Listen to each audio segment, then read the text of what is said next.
আসসালামু আলাইকুম। সবাই ভালো আছেন? আপনাদের আলহামদুলিল্লাহ আমরা অনেক ভালো আছি।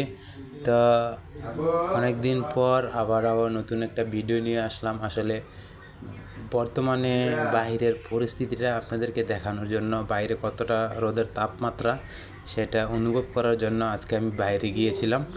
আমি কোনো সময় বাইরে যাই না সকালে, বাট আমি সব সময় বিকালে বাইরে যাই।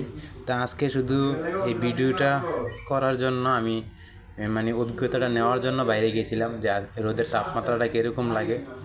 আসলে আজকে 40 থেকে 50 ডিগ্রি তাপমাত্রা চলতেছে, আর এতটা গরমের মধ্যেও আমি বাইরে গেছি ভিডিওটা নেওয়ার জন্য।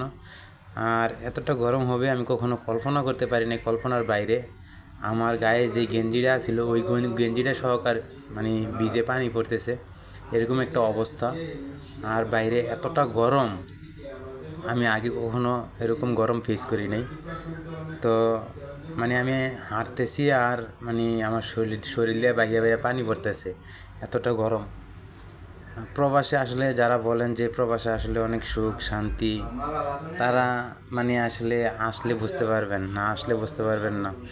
এখনের যে গরম সহ্য করার মতো না, ঠিক আছে? আর যারা বাইরে কনেকটেশনের কাজ করে, আল্লাহ তুমি তারা সবাইকে হেফাজতে রাখো। মানুষ যেই কোনো সময় স্ট্রোক করতে পারে, এতটা গরম বাইরে।